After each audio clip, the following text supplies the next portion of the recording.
Hello guys, welcome back to DevOps. This is Muhammad Aslam Shah here. നമ്മളിന്ന് പഠിക്കാൻ പോകുന്നത് C programming language ആണ്. എന്തുകൊണ്ട് നമ്മളൊന്ന് സി പ്രോഗ്രാമിംഗ് ലാംഗ്വേജ് യൂസ് ചെയ്ത് നിങ്ങൾക്ക് പഠിക്കാൻ വേണ്ടിയിട്ട് വേറെ ലാംഗ്വേജുകൾ കുറേ ഉണ്ടല്ലോ, പൈത്തൺ ഉണ്ടല്ലോ, ജാവാസ്ക്രിപ്റ്റ് ഉണ്ടല്ലോ. ഇപ്പോൾ ഒരു വെബ്സൈറ്റ് ഒക്കെ ഡെവലപ്പ് ചെയ്യുകയാണെങ്കിൽ അതിൻ്റെ 99% അല്ലെങ്കിൽ ഒരു 95% മുകളിലോട്ട് യൂസ് ചെയ്യുന്ന ജാവാസ്ക്രിപ്റ്റ് ആണെന്നാണല്ലോ എല്ലാവരും പറയുന്നത്. പിന്നെ എന്തിനാണ് നിങ്ങൾ സി പഠിപ്പിക്കുന്നതെന്ന് ചോദിച്ചു കഴിഞ്ഞാൽ എല്ലാ ലാംഗ്വേജിൻ്റെയും കോർ ലെവൽ ലൈബ്രറീസ് കാര്യങ്ങൾ യൂസ് ചെയ്തിരിക്കുന്നതും ഈ ലാംഗ്വേജിനെയൊക്കെ ബിൽഡ് ചെയ്യാൻ വേണ്ടി യൂസ് ചെയ്തിട്ടുള്ള ലാംഗ്വേജ് നമ്മുടെ സി പ്രോഗ്രാമിംഗ് ലാംഗ്വേജ് ആണ്. അഥവാ mother of the programming language എന്നൊക്കെ പോയിട്ട് ഗൂഗിൾ ചെയ്ത് നോക്കിയാൽ ഉടൻ കാണിക്കുന്ന ഈ സി പ്രോഗ്രാമിംഗ് ലാംഗ്വേജ് ആണ്. അപ്പോൾ നമുക്ക് ഈ ഫൗണ്ടേഷൻ എല്ലാ വൃത്തി കാര്യങ്ങൾ ബേസ് തൊട്ട് പഠിക്കാൻ വേണ്ടിയിട്ടാണ് നമ്മൾ ഈ സി പ്രോഗ്രാമിംഗ് ലാംഗ്വേജ് പഠിക്കുന്നത്. ഈ സി പ്രോഗ്രാമിംഗ് ലാംഗ്വേജ് നിങ്ങൾക്ക് സെറ്റ് ആയി കഴിഞ്ഞാൽ നിങ്ങൾക്ക് ഏത് ലാംഗ്വേജും പെട്ടെന്ന് നിങ്ങൾക്ക് പഠിച്ചെടുക്കാം. എൻ്റെ ഒരു അനുഭവത്തിൽ നിന്ന് പറയുകയാണ്, നമുക്കിപ്പം മറ്റുള്ള ലാംഗ്വേജ് പോയി പഠിച്ചിട്ട് കഴിയുമ്പോൾ വേറെ ലാംഗ്വേജ് ചെല്ലുമ്പോൾ ഭയങ്കര ബോറായിരിക്കും സിൻടാക്സ്. പക്ഷേ സി പഠിച്ചിട്ട് നമുക്ക് വേറെ ഏത് ലാംഗ്വേജ് പഠിച്ചാലും കാര്യം കുറച്ചും കൂടെ എളുപ്പമായിട്ട് പോകും. അതുകൊണ്ടാണ് നമ്മൾ സി പ്രോഗ്രാമിംഗ് ചൂസ് ചെയ്തിരിക്കുന്നത്. നമ്മൾ ഈ പ്രോഗ്രാമിംഗ് ലാംഗ്വേജ് യൂസ് ചെയ്യുന്നത് എന്തിനാണെന്ന് ചോദിച്ചാൽ അത് നമുക്ക് സോഫ്റ്റ്വെയർ ആപ്ലിക്കേഷൻ കാര്യങ്ങളൊക്കെ ഡെവലപ്പ് ചെയ്യാൻ വേണ്ടിയിട്ടാണ്. അപ്പോൾ നമ്മൾ ഈ കൊടുക്കുന്ന സി പ്രോഗ്രാമിംഗ് ലാംഗ്വേജ് നമ്മുടെ കമ്പ്യൂട്ടറിന് മനസ്സിലാവത്തില്ലല്ലോ. കമ്പ്യൂട്ടറിന് അറിയാവുന്ന ഭാഷ എന്താണ്? ഈ 1011 എന്ന് പറയുന്ന ബൈനറി കോഡാണല്ലോ അതിന് മനസ്സിലാവുന്നതൊക്കെ നിങ്ങൾ പറഞ്ഞിട്ടുണ്ടല്ലോ എന്ന് ചോദിക്കും. കാര്യം നമ്മൾ ഓൾറെഡി ഇതിനെക്കുറിച്ച് വീഡിയോ ചെയ്തിട്ടുണ്ട്, അല്ലെങ്കിൽ മറ്റുള്ള വീഡിയോസ് നോക്കിയാലും അറിയാം. കമ്പ്യൂട്ടറിന് മനസ്സിലാവുന്ന ഭാഷ എന്ന് എന്താണെന്ന് ചോദിച്ചാൽ അത് ഈ 1011 അല്ല 01 എന്ന് പറയുന്ന ബൈനറി ലാംഗ്വേജ് ആണ്. ഒരിക്കലും നമ്മൾ എഴുതുന്ന ഈ പ്രോഗ്രാമിംഗ് ലാംഗ്വേജ് സിഒ ഒന്നും ഡയറക്റ്റ് നമ്മുടെ കമ്പ്യൂട്ടറിന് മനസ്സിലാവത്തില്ല. ഇതെങ്ങനെ മനസ്സിലാവുന്നതെന്ന് ചോദിച്ചു കഴിഞ്ഞാൽ നമ്മുടെ കമ്പ്യൂട്ടറിനകത്ത്, നമ്മുടെ മദർ ബോർഡിനകത്ത് പ്രോസസ്സർ എന്ന് പറയുന്നൊരു കുഞ്ഞ് യൂണിറ്റ് ഉണ്ടല്ലോ, ആൾക്ക് എന്ത് ചെയ്യുന്നുണ്ട്, ആ പ്രോസസ്സറിനകത്ത് സോഫ്റ്റ്വെയർ റൺ ചെയ്യുന്നുണ്ട്. ഇത്രയും വിചാരിക്കുക, അതിനകത്തൊരു സോഫ്റ്റ്വെയർ റൺ ചെയ്യുന്നുണ്ട്. ആ സോഫ്റ്റ്വെയറിൻ്റെ പേരാണ് കമ്പൈലർ എന്ന്. ഈ കമ്പൈലർ എന്തോ ചെയ്യുന്നതെന്ന് ചോദിച്ചു കഴിഞ്ഞാൽ കമ്പൈലേഷൻ എന്ന് പറഞ്ഞൊരു പ്രോസസ്സ് ചെയ്യുന്നുണ്ട്. അതായത് നമ്മുടെ റിയൽ ലൈഫ് എക്സാമ്പിൾ എടുത്ത് കഴിഞ്ഞാൽ ഗൂഗിൾ ട്രാൻസ്ലേറ്ററൊക്കെ വർക്ക് ആവത്തില്ലേ? അതായത് ഇപ്പോൾ നമ്മൾ മലയാളത്തിൽ ഒരു കാര്യം എഴുതിയിട്ട് അത് ഇംഗ്ലീഷിലോട്ട് ട്രാൻസ്ലേറ്റ് ചെയ്യുന്നത് കണക്ക് തന്നെ നമ്മൾ കൊടുക്കുന്ന പ്രോഗ്രാമിംഗ് ലാംഗ്വേജിന് എന്ത് ചെയ്യും, ഈ 1011 എന്ന് പറയുന്ന ബൈനറിയിലോട്ട് എന്ത് ചെയ്യും, ഈ കമ്പൈലർ കൺവെർട്ട് ചെയ്ത് കൊടുക്കും. അപ്പോൾ ഇങ്ങനെ കൊടുക്കുമ്പോൾ എന്ത് ചെയ്യും, കമ്പ്യൂട്ടറിന് നമ്മൾ കൊടുക്കുന്ന എന്താ കാര്യം എന്നുള്ളത് കമ്പ്യൂട്ടറിന് മനസ്സിലാവും. ഇങ്ങനെയൊക്കെ ചെയ്യുമ്പോൾ എങ്ങനെയാണ് ഒരു ആപ്ലിക്കേഷൻ നമ്മുടെ കയ്യിൽ കിട്ടുന്നതെന്ന് ചിന്തിച്ചിട്ടുണ്ടോ? അതായത് ഈ സി പ്രോഗ്രാം കാര്യങ്ങളൊക്കെ പഠിച്ചു കഴിഞ്ഞാൽ നിങ്ങൾ നാളെ ഒരു ഡെവലപ്പറായി. സി പ്രോഗ്രാം അല്ല, ഏതൊരു പ്രോഗ്രാം കാര്യങ്ങൾ പഠിച്ചിട്ട് നിങ്ങളൊരു പ്രോജക്റ്റ് ചെയ്യാൻ തുടങ്ങുമ്പോൾ നിങ്ങളൊരു ഡെവലപ്പറായി. അങ്ങനെ ഈ ഡെവലപ്പർ എന്ത് ചെയ്ത് സി പ്രോഗ്രാമിങ്ങോ അല്ലെങ്കിൽ എന്തെങ്കിലും വെച്ചിട്ട് കമ്പ്യൂട്ടറിനകത്ത് കുറച്ച് കോഡ് എഴുതി അതിനെ കമ്പൈൽ ചെയ്ത് അതിനെ കമ്പൈൽ ചെയ്ത് കിട്ടുന്ന ഫയൽ എന്താണ്, EXE ഫയൽ കിട്ടും. EXE ഫയൽ എന്ത് ചെയ്യും, നമ്മൾ ഡൗൺലോഡ് ചെയ്തെടുക്കുന്നത് ക്രോം, ഫോട്ടോഷോപ്പ്, ഗെയിം, ഇതൊക്കെ അതിൻ്റെ ഒരു എക്സാമ്പിൾ ആണ്. അതെന്ത് ചെയ്യും, നമ്മൾ എൻഡ് യൂസർ യൂസ് ചെയ്യും. എൻഡ് യൂസർ മീൻസ് നമ്മൾ ഉപഭോക്താക്കൾ അത് യൂസ് ചെയ്യും. ഓക്കെ, ഇത്ര ജസ്റ്റ് ഒന്ന് മനസ്സിലാക്കി വെക്കാം. നമ്മളിതിനെ ഒന്ന് കോഡ് ചെയ്യാൻ പോവാണ്. ഇനി നമ്മൾ വിഷ്വൽ സ്റ്റുഡിയോയിലാണ് നമ്മൾ കോഡ് ചെയ്യാൻ പോകുന്നത്. അതിനെക്കുറിച്ച് ഒരു വീഡിയോ നമ്മൾ ഓൾറെഡി ചെയ്തിട്ടുണ്ട്. എങ്ങനെ വിഷ്വൽ സ്റ്റുഡിയോ ഇൻസ്റ്റാൾ ചെയ്യണം, എങ്ങനെ കമ്പൈലർ ഇൻസ്റ്റാൾ ചെയ്യണം, അതിന് വേണ്ടുന്ന എക്സ്റ്റൻഷൻസ് കാര്യങ്ങളൊക്കെ എങ്ങനെ ഇൻസ്റ്റാൾ ചെയ്യണം എന്നുള്ള വീഡിയോ ഓൾറെഡി നമ്മൾ ചെയ്തിട്ടുണ്ട്. അതിൻ്റെ ലിങ്ക് ഒന്നെങ്കിൽ ഐ ബട്ടൺ അല്ലെങ്കിൽ ഡിസ്ക്രിപ്ഷനിൽ കൊടുത്തിരിക്കാൻ വീഡിയോയുടെ, അത് കയറി ചെക്ക് ചെയ്യുക. അല്ലാണ്ട് നിങ്ങൾക്ക് കോഡ് ചെയ്യുന്ന ടൈമിൽ എന്തെങ്കിലും ഡൗട്ടോ കാര്യങ്ങളോ ഉണ്ടെങ്കിൽ അത് ചോയ്സ് ക്ലിയർ ചെയ്ത് പഠിക്കാൻ വേണ്ടിയിട്ട് നമ്മൾ 24/7 സപ്പോർട്ടിന് വേണ്ടിയിട്ട് ഒരു ടെലിഗ്രാം ഗ്രൂപ്പ് തുടങ്ങിയിട്ടുണ്ട്. അത് നിങ്ങൾ എന്ത് ചെയ്യുക, അത് മാക്സിമം യൂട്ടിലൈസ് ചെയ്യുക. ഞാനിപ്പോൾ എന്താ ഡെസ്ക്ടോപ്പിൽ വന്നിട്ട് ഒരു ഫയൽ ക്രിയേറ്റ് ചെയ്ത് സി പ്രോഗ്രാമിംഗ് എന്ന് ജസ്റ്റ് ഒരു പേര് കൊടുത്തു. ഓക്കെ, അപ്പോൾ ഇതിന് എന്ത് ചെയ്യണം, നമുക്ക് ഇനി വിഷ്വൽ സ്റ്റുഡിയോയിൽ ഈ ഫയലിനെ ഓപ്പൺ ചെയ്യണം. ഒത്തിരി രീതിയിൽ ഓപ്പൺ ചെയ്യാം. ഒന്നെങ്കിൽ ഇവിടെ വിഷ്വൽ സ്റ്റുഡിയോ സെർച്ച് ചെയ്ത് എടുത്തിട്ട് അതിനകത്ത് ഈ പാത്ത് ഓപ്പൺ ചെയ്യാം, ഫോൾഡർ ഓപ്പൺ ചെയ്യുക. അല്ലെങ്കിൽ എന്ത് ചെയ്യുക, നമുക്ക് ഇവിടെ വന്നിട്ട് റൈറ്റ് ക്ലിക്ക് ചെയ്തിട്ട് ഈ ഷോ മോസ് എടുക്കുമ്പോൾ നിങ്ങൾക്ക് ഒന്നെങ്കിൽ എന്ത് ചെയ്യും, ഇവിടെ വിഷ്വൽ സ്റ്റുഡിയോ കാണിക്കും. ഓക്കെ, അതല്ലെങ്കിൽ എന്ത് ചെയ്യാം, ഇവിടെ വന്നിട്ട് സെലക്ട് ചെയ്തെല്ലാം ക്ലിയർ ചെയ്തിട്ട് അവിടെ ജസ്റ്റ് CMD എന്ന് അടിച്ച് എൻ്റർ അടിക്കുക. നമ്മൾ കമാൻഡ് പ്രോംപ്റ്റ് വഴി എന്ത് ചെയ്യും, ഇപ്പോൾ ടെർമിനൽ ഓണായി വരും. ഓണായി വരുമ്പോൾ എന്ത് ചെയ്യും, ഇവിടെ കോഡ് സ്പേസ് ഡോട്ട് എന്ന് കൊടുക്കുക. എൻ്റർ ചെയ്യുമ്പോൾ ആ പാത്തിൽ നിന്ന് നമുക്ക് എന്ത് ചെയ്യും, നമ്മുടെ വിഷ്വൽ സ്റ്റുഡിയോ കോഡ് അവിടെ ഓപ്പൺ ആയി വരും. നമ്മൾ ഈ വിഷ്വൽ സ്റ്റുഡിയോ ഓപ്പൺ ആയി വരുമ്പോൾ എന്ത് ചെയ്യും, നമ്മൾ ഇവിടെ വന്നിട്ട് കണ്ടോ ന്യൂ ഫയൽ എന്ന് കാണിക്കുന്നുണ്ടല്ലോ, ന്യൂ ഫയൽ ക്ലിക്ക് ചെയ്തിട്ട് നമ്മൾ എന്ത് ചെയ്യും, ഒരു ഫയൽ നെയിം കൊടുക്കും, hello_world.c. ഈ ഫയലിന് പേര് കൊടുക്കുമ്പോൾ ഒരു കാര്യം ശ്രദ്ധിക്കുക, ഫയൽ നെയിം കഴിഞ്ഞിട്ട് .c എന്നുള്ള എക്സ്റ്റൻഷൻ കൊടുക്കാൻ ആരും മറക്കരുത്. കാര്യം ഇത് നമ്മൾ ചെയ്യുന്ന സി പ്രോഗ്രാമിംഗ് ഫയലാണ്, നമ്മുടെ കമ്പ്യൂട്ടറിന് മനസ്സിലാവാൻ വേണ്ടിയിട്ടാണ് നമ്മളവിടെ .c എന്നുള്ള എക്സ്റ്റൻഷൻ കൊടുക്കുന്നത് കേട്ടോ. കാര്യം ഇപ്പോൾ ഒരു ഉദാഹരണം പറഞ്ഞു കഴിഞ്ഞാൽ സോങ് ആണെങ്കിൽ എന്ത് ചെയ്യുക, അതിന് അതിൻ്റേതായ ഒരു ഫോർമാറ്റ് ഉണ്ട്, .mp3 എന്ന് പറയും. അപ്പം നമ്മളൊരു വീഡിയോ ആണെങ്കിൽ എന്ത് ചെയ്യും, MP4 എന്നൊരു ഫോർമാറ്റ് ആണ്. നമ്മളൊരു ടെക്സ്റ്റ് ഫയലാണെങ്കിൽ എന്ത് ചെയ്യും, അതിന് .txt എന്നൊരു ഫോർമാറ്റ് ആണ്. അത് കണക്ക് തന്നെ നമ്മൾ സി പ്രോഗ്രാമിൻ്റെ ഫയലാണ്ട് .c എന്നുള്ള എക്സ്റ്റൻഷൻ അവിടെ കൊടുത്തിട്ട് എൻ്റർ അടിക്കുമ്പോൾ ഇത് കണക്കൊരു ഫയൽ ഓപ്പൺ ആയി വരും. അവിടെ നമ്മൾ എന്ത് ചെയ്യുക, ഇൻക്ലൂഡ് എനിക്കിപ്പോൾ ഇവിടെ ഓട്ടോ ഫില്ല് ചെയ്യാൻ സജഷൻ വരുന്നത് എന്താണെന്ന് ചോദിച്ചു കഴിഞ്ഞാൽ എന്താ ഞാനിവിടെ എക്സ്റ്റൻഷനിൽ വന്നിട്ട് ഇതെന്താ ഇവിടെ സെർച്ച് ചെയ്താൽ മതി C/C++ എന്നടിക്കുമ്പോൾ കണ്ട സജഷൻ വരുന്നുണ്ടോ ഈ ആദ്യം വരുന്ന ഈ എക്സ്റ്റൻഷൻ കണ്ട അത് ഞാൻ ഡൗൺലോഡ് ചെയ്തിട്ടുണ്ട്. നിങ്ങളിത് ഇൻസ്റ്റാൾ ചെയ്തിട്ടില്ല നിങ്ങൾക്ക് ഇവിടെ ഇൻസ്റ്റാളിൻ്റെ ഒരു ഓപ്ഷൻ ആയിരിക്കും വരുന്നത്. ഈ അൺഇൻസ്റ്റാളിന് പകരം നിങ്ങൾക്ക് അവിടെ ഇൻസ്റ്റാൾ ആയിരിക്കും കാണിക്കുന്നത്. ഇൻസ്റ്റാൾ ചെയ്യുക. ഇതിനെക്കുറിച്ചൊക്കെ നമ്മൾ ഓൾറെഡി വീഡിയോ ചെയ്തിട്ടുണ്ട്. കാര്യം ഈ എക്സ്റ്റൻഷൻ ഉണ്ടെങ്കിൽ നമുക്ക് ഇത് കണക്കുള്ള കാര്യങ്ങൾ കുറച്ചും കൂടി എളുപ്പമായിരിക്കും. അത്യാവശ്യമായിട്ട് നിങ്ങൾ ഇൻസ്റ്റാൾ ചെയ്യണം, അത് മറക്കരുത്. നമുക്ക് പ്രോജക്റ്റ് ചെയ്യാം. ഈ ഹാഷ് ഇൻക്ലൂഡ് കണ്ടിട്ടൊന്നും പേടിക്കേണ്ട കേട്ടോ. അതൊക്കെ എന്താ അതിന് വരുന്ന വീഡിയോ നമുക്ക് പഠിക്കാം. ഹാഷ് ഇൻക്ലൂഡ് പിന്നെ ഉണ്ടോ ഇതാണ്ടോ നമ്മളിങ്ങനെ stdio.h എന്ന് കൊടുത്തിട്ട് ഇത് ക്ലോസ് ചെയ്യാം കേട്ടോ. എൻ്റർ അടിക്കാം. എനിക്ക് ഇങ്ങനെ ഓട്ടോ ഫില്ല് വരുന്ന വേറെയും കുറച്ച് എക്സ്റ്റൻഷൻസ് കാര്യങ്ങൾ ഓട്ടോ ഫില്ലിന് കൊടുത്തിട്ടുണ്ട്. അതുകൊണ്ടാണ് നിങ്ങൾക്ക് ചിലപ്പോൾ ഇതിനൊക്കെ വരത്തില്ലെന്ന് പറഞ്ഞ് വിഷമിക്കേണ്ട. മാനുവലി ടൈപ്പ് ചെയ്താൽ കേട്ടോ. ഇൻറ്റ് മെയിന് അവിടെ നമ്മളെന്ത് ചെയ്യും ഒരു പരാന്തസിസ് ഓപ്പൺ ചെയ്ത് ക്ലോസ് ചെയ്തിട്ട് ആ സ്പേസ് അടിച്ചിട്ട് പിന്നെ എന്ത് ചെയ്യും നമ്മളൊരു കേർലി ബ്രേസസ് ഓപ്പൺ ചെയ്യണം കേട്ടോ. എന്നിട്ട് എൻ്റർ അടിക്കുക. അത് ഓപ്പണായി ക്ലോസ് ആവുന്നുണ്ട് അവിടെ. എന്നിട്ട് ഇതിനകത്താണ് നമുക്ക് എഴുതേണ്ട കോഡ് കാര്യങ്ങളൊക്കെ എഴുതേണ്ട. ഒരു ഹലോ വേൾഡ് പ്രിൻറ്റ് ചെയ്യാൻ പോകണം. അവിടെ എന്ത് ചെയ്യണം നമുക്ക് പ്രിൻറ്റ് ചെയ്യേണ്ട കാര്യങ്ങളൊക്കെ എന്ത് ചെയ്യണം printf എന്നുള്ളൊരു ഫംഗ്ഷൻ ഉണ്ട്. ഫംഗ്ഷൻ മീൻസ് ഇത് ഓൾറെഡി അവിടെ എഴുതി വെച്ചിട്ടുണ്ട്.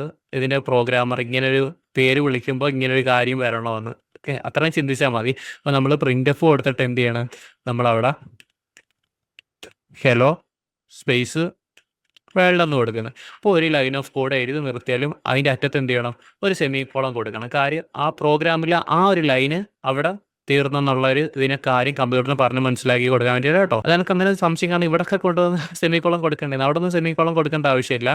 ഇതിനിപ്പോൾ നമ്മളൊരു ബ്ലോക്ക് ഓഫ് കോഡ് എന്ന് പറയും. ഇപ്പോൾ ഇവിടെ ഒരു പാരാന്തസിസ് ഇങ്ങനെ ഓപ്പൺ ചെയ്ത് ക്ലോസ് ചെയ്ത് കാണുന്നുണ്ടോ അതിൻ്റെ ഒരു ബ്ലോക്ക് ഓഫ് കോഡ് എന്ന് പറയുന്നത്. അതിനകത്ത് ഇങ്ങനെ സെപ്പറേറ്റ് ചെയ്ത് വരുന്ന ഓരോ ലൈൻസ് ഓഫ് കോഡിന് നമ്മൾ എന്ത് ചെയ്യണം ഇതിനകത്ത് സെമിക്കോളം കൊടുക്കണം. എന്നിട്ട് എൻ്റർ അടിച്ചാൽ അടുത്ത ലൈനിലോട്ട് പോകും. അവിടെ എന്ത് ചെയ്യണം റിട്ടേൺ 0 എന്ന് കൊടുക്കുക. ഈ റിട്ടേൺ 0 എന്ന് കൊടുക്കുന്നത് എന്താണെന്ന് ചോദിച്ചു കഴിഞ്ഞാൽ അതിന് സംശയം കാണും. ഇതൊക്കെ നമ്മൾ അടുത്ത സ്റ്റെപ്പിലോട്ട് പഠിച്ച് വരുമ്പോൾ പറഞ്ഞു റിട്ടേൺ 0 കൊടുക്കുന്നത് എന്തിനാണെന്ന് ചോദിച്ചു കഴിഞ്ഞാൽ അവിടെ 0 എററാണ്. അവിടെ എറർ ഒന്നും ഇല്ലെന്ന് കമ്പ്യൂട്ടറിന് പറഞ്ഞ് മനസ്സിലാക്കി കൊടുക്കുകയാണ്. ഓക്കെ, ഇവിടെ 0ക്ക് പകരം 1 2 അങ്ങനെ എന്തെങ്കിലും കൊടുത്തു കഴിഞ്ഞാൽ അതിനർത്ഥം അവിടെ എറർ ഉണ്ടെന്ന് കേട്ടോ. ഓക്കെ, റിട്ടേൺ 0 അവിടെ കൊടുക്കണം. അത്യാവശ്യം അത് മറക്കരുത്. ഇത്രയും കാര്യങ്ങൾ നമ്മൾ ചെയ്തു. ഇനി നമുക്ക് എന്ത് ചെയ്യേണ്ടത് ഇത് നമുക്ക് കമ്പൈൽ ചെയ്ത് കൊടുക്കേണ്ടത്. മറ്റേ കമ്പൈലറിനെ വിളിച്ചിട്ട് കമ്പൈൽ ചെയ്യണ്ടേ. പുള്ളിക്ക് ഇത് കമ്പ്യൂട്ടറിന് അറിയത്തില്ല എന്താണെന്ന് കമ്പ്യൂട്ടറിന് മനസ്സിലാക്കി കൊടുക്കാൻ എന്ത് ചെയ്യണം നമ്മൾ കമ്പൈലറിനെ വിളിച്ചിട്ട് കമ്പൈൽ ചെയ്യണം. അതിന് നമ്മൾ എന്ത് ചെയ്യണം ഇവിടെ ടെർമിനൽ ഓപ്പൺ ചെയ്യണം. ഇവിടെ ടെർമിനലിൽ വന്നിട്ട് ന്യൂ ടെർമിനൽ കൊടുക്കാം. നിങ്ങൾക്ക് ഇതിന് ഒരു ഷോർട്ട് കട്ട് ഞാൻ പറഞ്ഞുതരാം കേട്ടോ.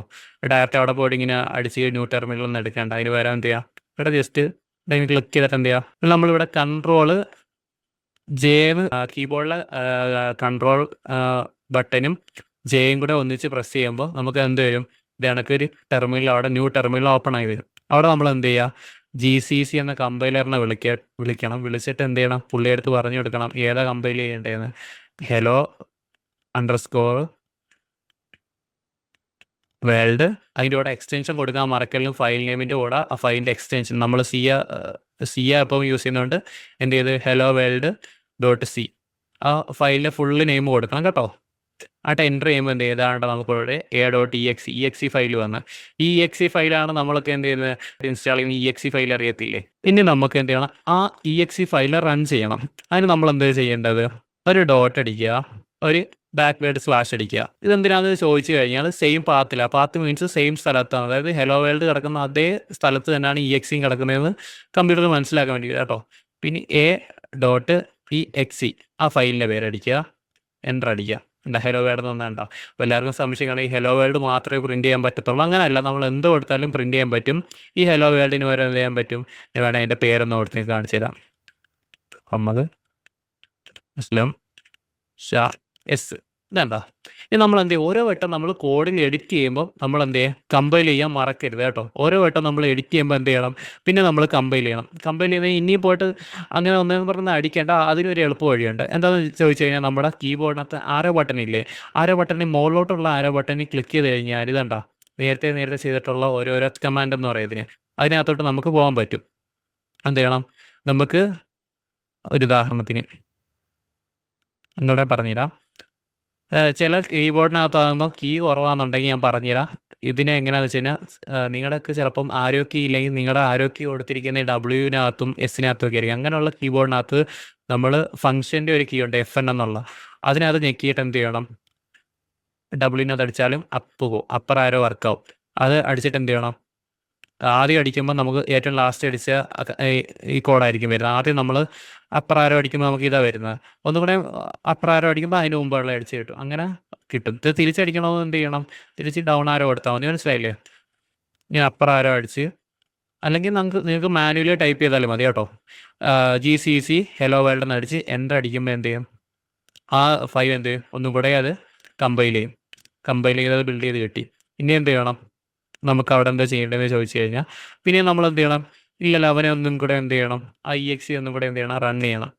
റൺ ചെയ്യുമ്പോൾ എന്ത് കിട്ടി, മുഹമ്മദ് അസ്ലം ഷാ എന്നുള്ളതാണ്. വേണ്ട, ഇത്രയേ ഉള്ള കാര്യം. ഇത്രയും സിമ്പിളാണ് C പ്രോഗ്രാം. നിങ്ങൾക്ക് എന്ത് സംശയം ഉണ്ടെങ്കിലും എന്ത് ചെയ്യുക, നമ്മുടെ യൂട്യൂബിൻ്റെ കമൻറ്റ് ബോക്സിൽ ഒന്ന് ചോദിക്കുക. ഇനി അതല്ല നിങ്ങൾക്ക് കൂടുതൽ സപ്പോർട്ട് വേണമെന്നുണ്ടെങ്കിൽ എന്ത് ചെയ്യുക, നമ്മുടെ ഇതിനൊക്കെയുള്ള ടെലിഗ്രാം ഗ്രൂപ്പിൻ്റെ ലിങ്ക് ഞാൻ പറഞ്ഞിട്ടുണ്ട്. ടെലിഗ്രാം ഗ്രൂപ്പിൻ്റെ ലിങ്ക് നമ്മുടെ ഈ യൂട്യൂബ് വീഡിയോയുടെ അടിയിൽ കൊടുത്തിരിക്കാം. അതിനകത്ത് നിങ്ങൾ ജോയിൻ ചെയ്യുക. ടെലിഗ്രാം ഗ്രൂപ്പിൽ ജോയിൻ ചെയ്ത് കഴിഞ്ഞിട്ട് നിങ്ങൾക്ക് എന്തോ സംശയം ഉണ്ടെങ്കിലും ഒന്നെങ്കിൽ ഒരു സ്ക്രീൻഷോട്ട് എടുത്ത് അയക്കുക, അല്ലെങ്കിൽ ഒരു ഫോട്ടോ എടുത്ത് അതിനകത്ത് ഇടുക.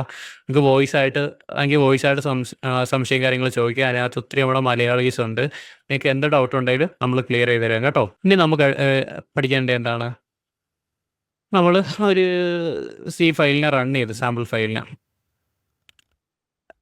നമ്മളെങ്ങനെ റൺ ചെയ്തത്, GCC കമ്പൈലറിനെ വിളിച്ചിട്ട് C കമ്പൈൽ ചെയ്ത് അതിന് ശേഷം ആ EXE ഫയലിനെ റൺ ചെയ്ത്. ഓക്കെ, ഇപ്പോൾ ഇവിടെ എന്ത് സംഭവിച്ചതെന്ന് ചോദിച്ചു കഴിഞ്ഞാൽ നമ്മൾ എഴുതുന്ന ഈ കോഡുണ്ടല്ലോ, ഈ കോഡിനെ പറയുന്ന പേരാണ് സോഴ്സ് കോഡ്. നിങ്ങൾ ചിലരുടെ കേട്ടിട്ടുണ്ടായിരിക്കും സോഴ്സ് കോഡെന്ന്. സോഴ്സ് കോഡ് എന്ന് വെച്ച് കഴിഞ്ഞാൽ ഇപ്പോൾ കണ്ടില്ലേ, നമ്മുടെ ഇവിടുത്തെ സോഴ്സ് കോഡ് ഏതാണ്, നമ്മൾ ഈ ചെയ്ത കോഡിനെയാണ് സോഴ്സ് കോഡ് പറയുന്നത്. ആ സോഴ്സ് കോഡിനെ എന്ത് ചെയ്ത് നമ്മൾ കമ്പൈൽ ചെയ്തപ്പോൾ നമുക്കൊരു ഔട്ട്പുട്ട് കിട്ടി, ഒരു EXE കിട്ടി. അതിന് നമ്മൾ ആ പ്രോഗ്രാം ഫയലിൽ നമ്മൾ എന്താ പറയും, സോഫ്റ്റ്വെയർക്കും ആപ്പും ഒക്കെ പറയും. ഓക്കെ, ഇതാണ് ഇപ്പോൾ EXEകളാണ് നമ്മൾ എന്ത് ചെയ്യുന്നത്, ഇൻസ്റ്റാൾ ചെയ്യാൻ വേണ്ടിയിട്ട് നമ്മുടെ കമ്പ്യൂട്ടറിലോട്ട് ഡൗൺലോഡ് ചെയ്യാറുള്ളത്. ഇപ്പം നിങ്ങൾക്ക് ഒരു സംശയം കാണുമല്ല, ഇവിടെ ഞാൻ ഈ പ്രിൻ്റ് വിളിച്ച ടൈമിൽ എങ്ങനെയാണ് പ്രിൻ്റ് ചെയ്യേണ്ടതെന്ന് കമ്പ്യൂട്ടറിന് മനസ്സിലായെന്ന് ഞാൻ ഓൾറെഡി പറഞ്ഞു. നമ്മുടെ കമ്പൈലറിൻ്റെ കാര്യം പറഞ്ഞു, ഈ എന്തോ കൊടുത്താലും പുള്ളി പറഞ്ഞ് മറ്റുള്ള ബൈനറിലോട്ട് മനസ്സിലാക്കി കൊടുക്കുമെന്ന്. അപ്പോൾ ഈ കമ്പൈലറിന് അറിയാം ഇങ്ങനെ ഫംഗ്ഷൻ വിളിക്കുമ്പോൾ എന്താണ് അവിടെ ആക്ട് ചെയ്യേണ്ടതെന്ന്. ഈ ഡെവലപ്പർമാർ ഓൾറെഡി ഇതിൻ്റെ അണ്ടർ ദ ഹുഡിൽ എഴുതി വെച്ചിട്ടുണ്ട്. നമ്മൾ അതിനെക്കുറിച്ചൊന്നും ചിന്തിക്കാൻ പോകേണ്ട ആവശ്യമില്ല, അത് ചെയ്യുന്ന വേറെ ഡെവലപ്പർമാരാണ്. ഓക്കെ, അതിനൊരു ഉദാഹരണം പറയാം. നമ്മൾ ഓടിക്കുന്ന കാറൊക്കെ ഉണ്ടല്ലോ, ഇത് നമ്മൾ അബ്സ്ട്രാക്റ്റഡ് വേ എന്ന് പറയും. അതായത് ഇപ്പം നിങ്ങളുടെ വീട്ടിലൊരു കാറ് കാണാം, അല്ലെങ്കിൽ ഫ്രണ്ടിന് ആർക്കെങ്കിലും കാറ് കാണാം, നമ്മൾ കാറ് യാത്ര ചെയ്തിട്ടുണ്ടാവും, അല്ലെങ്കിൽ കാർ ഓടിച്ചിട്ടുണ്ടാവും. ഈ കാറൊക്കെ ഓടിക്കുന്ന ആൾക്കാർക്ക് ഒരിക്കലും അറിയത്തില്ല ഒരു കാർ എങ്ങനെ ഉണ്ടാക്കണമെന്ന് അറിയത്തില്ലായിരിക്കും. കാര്യം ഒരു കാറ് അതിൻ്റെ ഫാക്ടറിയിൽ ഉണ്ടാക്കുന്നത് എങ്ങനെയാണ്, അല്ലെങ്കിൽ ഒരു വർക്ക്ഷോപ്പിൽ കൊടുക്കുമ്പോൾ അത് പണിയുന്നത് എങ്ങനെയാണ്, മെക്കാനിക് സെക്ഷൻ പണിയുന്നത് മെക്കാനിക്കും, അതിനൊക്കെ തന്നെ പെയിൻറ്റിങ് അതിൻ്റെ ഡിസൈൻ വർക്ക് ചെയ്യുന്ന ഒരു ഡിസൈനറും, ഇലക്ട്രിക്കൽ വർക്ക് കാര്യങ്ങളൊക്കെ ചെയ്യാനും ബാറ്ററിയുടെ വർക്ക് ചെയ്യാൻ ഒരു ഇലക്ട്രീഷ്യനും, അത് കണക്ക് ഇനി അതിൻ്റെ വെൽഡിങ് ഉണ്ടെങ്കിൽ ഒരു വെൽഡറും, ഇങ്ങനെ ഒത്തിരി ഡിപ്പാർട്ട്മെൻറ്റ് കാണും. ഇവർക്കൊക്കെ അതിൻ്റെ വർക്ക് കാര്യങ്ങൾ അറിയത്തുള്ളൂ. നമുക്ക് എന്ത് ചെയ്യത്തില്ല, അതൊന്നും അറിയത്തില്ല. നമ്മളവിടെ യൂസ് ചെയ്യുന്ന ഈ അബ്സ്ട്രാക്റ്റഡ് വേ, ഒരു കാറ് കണക്ക് നമ്മൾ എന്ത് ചെയ്യുന്നത്, ആ കാറ് ഡൗൺലോഡ് അല്ല, ആ കാറ് നമ്മൾ ഡ്രൈവ് ചെയ്യുന്ന കണക്കാണ് നമ്മൾ ഈ പ്രോഗ്രാം ചെയ്യുന്നത്. നമുക്ക് വേണ്ടുന്ന കാര്യങ്ങൾ എന്ത് ചെയ്യുക, നമ്മൾ കോഡ് ചെയ്യുക ചെയ്യുന്നത്. മനസ്സിലായില്ലേ? അപ്പോൾ ഇത്രയും നിങ്ങൾ ചിന്തിക്കുക. ഇപ്പം നമ്മൾ ഇത്രയും കാര്യങ്ങൾ പഠിച്ച് ഒരു പ്രോഗ്രാമിനകത്തൊരു പ്രോജക്റ്റ് എങ്ങനെ, ഒരു പ്രോഗ്രാം എഴുതി എങ്ങനെയാണ് ആ പ്രോഗ്രാം റൺ ചെയ്യുന്നത് നമ്മൾ പഠിച്ച്, എന്താണ് എന്ന് പഠിച്ച്, വർക്കാവുന്ന രീതി പറഞ്ഞ് തന്ന്, ഒരു ഫയൽ എഴുതി, സിക്കകത്തൊരു പ്രിൻറ്റിനകത്തൊരു കാര്യം എഴുതി, നമ്മൾ കമ്പൈൽ ചെയ്ത് ഒരു EXE കിട്ടിയത് റണ്ണ് ചെയ്ത്. അപ്പോൾ ഇത്രയും കാര്യങ്ങൾ നമ്മൾ ചെയ്ത് ഇങ്ങനെ ഈ കമ്പ്യൂട്ടറിൻ്റെ ഇങ്ങനെ കമ്പ്യൂട്ടറിനെ കുറിച്ച് പഠിക്കുന്ന ഒരു ബ്രാഞ്ചിനെ പറയുന്ന പേരെന്താണ്, കമ്പ്യൂട്ടർ സയൻസ്. ഈ കമ്പ്യൂട്ടർ സയൻസ് പഠിക്കുന്ന ഒരാൾ അഥവാ പഠിച്ചിട്ട് നിങ്ങളൊരു പ്രോജക്റ്റ് കാര്യങ്ങൾ നാളെ ചെയ്തു തുടങ്ങിയ, അപ്പോൾ നിങ്ങളും ആരായി, ഒരു കമ്പ്യൂട്ടർ സയൻസ് പഠിച്ച ഒരു ഡെവലപ്പറായി. മനസ്സിലായില്ലേ? അല്ലാതെ നമുക്ക് ഒരിക്കലും ഒരു ഡിഗ്രിയോ ഡിപ്ലോമയോ കാര്യങ്ങൾ എടുക്കണമെന്ന് ഒരു നിർബന്ധവും ഇല്ല. നിങ്ങൾക്ക് ഇതാണെങ്കിൽ കുറച്ച് പ്രോഗ്രാം ചെയ്ത് ഒരു ആപ്പോ സോഫ്റ്റ്വെയർ ഒക്കെ ഡെവലപ്പ് ചെയ്യാൻ പഠിച്ച് നിങ്ങളിങ്ങനെ ഡെവലപ്പ് ചെയ്ത് തുടങ്ങുമ്പോൾ നിങ്ങളും ആരായി, ഒരു പ്രോഗ്രാമറുമായി. നമ്മുടെ ഈ ഫീൽഡ് വേണ്ടതെന്ന് വെച്ച് കഴിഞ്ഞാൽ സ്കില്ലാണ് മാൻഡേറ്ററി. അപ്പോൾ നിങ്ങൾ എന്ത് ചെയ്യുക, സ്റ്റെപ്പ് ബൈ സ്റ്റെപ്പായിട്ട് ഇങ്ങനെ ഓരോ കാര്യങ്ങൾ ചെയ്തു നോക്കുക. ഇപ്പം ഞാൻ നിങ്ങൾക്ക് ഇവിടെ എൻ്റെ പേര് കാര്യങ്ങൾ എഴുതും, നിങ്ങൾ ഇതണക്ക് തന്നെ വേറെ കുറേ കാര്യങ്ങൾ ചെയ്തു നോക്കുക. വേറെ ഒത്തിരി കാര്യങ്ങൾ ചെയ്ത് ഇങ്ങനെ നിങ്ങൾ എന്ത് ചെയ്യുക, അത് ട്രൈ ചെയ്ത് കുറേ കാര്യങ്ങൾ കൂടെ ചെയ്തു നോക്കാം. ഇനി നമ്മൾ പഠിക്കാൻ പോകുന്നത് എന്താണെന്ന് ചോദിച്ചു കഴിഞ്ഞാൽ വേരിയബിളാണ്. ഈ വേരിയബിൾ എന്തിനാണ് പഠിക്കുന്നത്, ഈ വേരിയബിൾ കൊണ്ട് എന്താണ് യൂസ് എന്ന് ചോദിച്ചു കഴിഞ്ഞാൽ, വേരിയബിൾ യൂസ് ചെയ്യുന്നത് വെച്ച് കഴിഞ്ഞാൽ നമുക്ക് കുറച്ച് വാല്യൂസ് കാണും, അത് റീയൂസ് ചെയ്യാൻ വേണ്ടിയിട്ടാണ്. ഇപ്പോൾ ഈ ഒരു ഉദാഹരണം പറഞ്ഞു കഴിഞ്ഞാൽ, നിങ്ങൾക്കൊരു ഇമെയിൽ പാസ്വേഡൊക്കെ വെച്ചിട്ടായിരിക്കും നിങ്ങൾ ഇൻസ്റ്റാഗ്രാമിൽ ഒരു അക്കൗണ്ട് തുടങ്ങുന്നത്. നിങ്ങൾ പിന്നെ നിങ്ങൾ ഇൻസ്റ്റാഗ്രാമിൽ ചെന്നിട്ട് ആ ഇമെയിൽ ഐ ഡി പാസ്വേഡ് അടിച്ചു കൊടുക്കുമ്പോൾ നിങ്ങൾ നേരത്തെ അയച്ചിട്ടുള്ള മെസ്സേജ് കാര്യങ്ങൾ, നിങ്ങളുടെ ഫ്രണ്ട്സിനെ അയച്ചേക്കുന്ന മെസ്സേജ് കാര്യങ്ങളെല്ലാം അതിൻ്റെ ബാക്കി നിങ്ങൾക്ക് കാണാൻ പറ്റും, അയച്ചിട്ടുള്ളതൊക്കെ കാണാൻ പറ്റും. അത് എക്സിസ്റ്റ് ചെയ്തിടം തൊട്ട് കാണാൻ പറ്റും. അതെന്താണ്, നിങ്ങൾക്ക് ചെയ്തിട്ടുള്ള കാര്യങ്ങൾ നിങ്ങളുടെ ഈ മെയിൽ ഐ ഡി കാര്യങ്ങൾ വെച്ചിട്ട് ആ സെർവറിൽ അതിൻ്റെ ഡേറ്റാബേസിൽ എന്ത് ചെയ്തിട്ടുണ്ട്, സ്റ്റോർ ചെയ്തിട്ടുണ്ട്. ഇന്ന ആൾ വരുമ്പോൾ ഇന്നത് കൊടുക്കണം, ഇന്ന യൂസർ വരുമ്പോൾ ഇന്ന കാര്യങ്ങൾ കൊടുക്കണം. അത് മനസ്സിലായില്ലേ? അതൊരു ഉദാഹരണം പറഞ്ഞതേ ഉള്ളൂ. അത് കണക്കാണ് ഈ വേരിയബിൾ ഒരു റീയൂസ് ചെയ്യാൻ പറ്റുന്നൊരു കാര്യം. ഇപ്പോൾ അതിൻ്റെ ഒരു ഡെഫിനിഷൻ ഞാൻ ഇവിടെ കൊടുത്തിട്ടുണ്ട്. Variable is A named storage location in memory that holds A value. അതായത് നമ്മുടെ മെമ്മറിയിൽ ലൊക്കേഷനുകളാണ്. ഓരോ കാര്യങ്ങൾ കൊടുക്കുമ്പോൾ അതിനെ സ്റ്റോർ ചെയ്ത് വെക്കാൻ യൂസ് ചെയ്യുന്ന ആ സ്ഥലത്തിന് പറയുന്ന പേരാണ് വേരിയബിൾ എന്ന്. മനസ്സിലായില്ലേ? ഈ വേരിയബിൾ പല സൈസ് ഉണ്ടാകും മെമ്മറി, അതിനെക്കുറിച്ചൊക്കെ നമ്മൾ പഠിക്കാം. ഒരു മെമ്മറി ആയിട്ട് നിങ്ങൾ ചിന്തിക്കുക. അതിനകത്ത് മെമ്മറിക്കകത്ത് എ എന്ന് പറയുന്നൊരു സ്ഥലം ഉണ്ടെന്ന് വിചാരിക്കുക. അവിടെ എന്ത് ചെയ്യുന്നു, 24 എന്നൊരു വേരിയബിൾ കൊടുത്ത്. ഇതൊക്കെ നമ്മൾ പ്രോഗ്രാം ചെയ്യുന്ന ടൈമിൽ നമ്മുടെ റാമിനകത്താണ് സ്റ്റോർ ചെയ്യുന്നത്. അപ്പം നിങ്ങൾക്ക് പെട്ടെന്ന് മനസ്സിലാകാൻ റിയൽ വേൾഡ് എക്സാമ്പിൾ പറഞ്ഞുതരാം.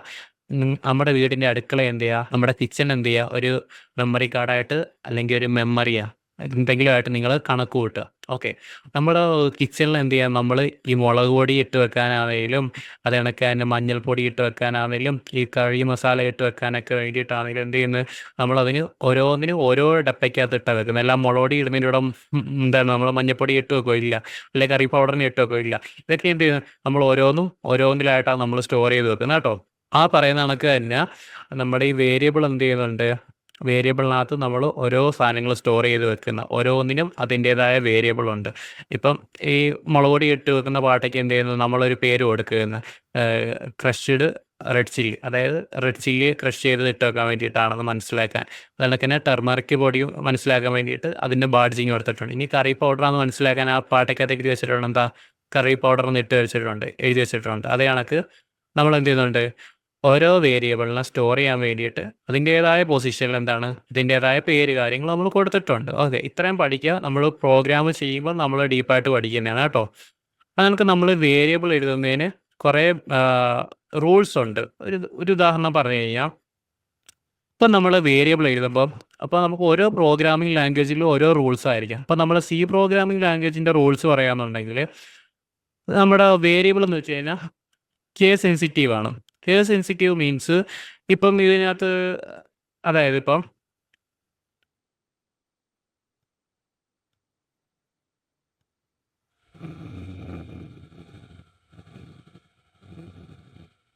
വേണ്ട, ഇത് രണ്ടും 1 എന്നാണ് എഴുതുന്നത്.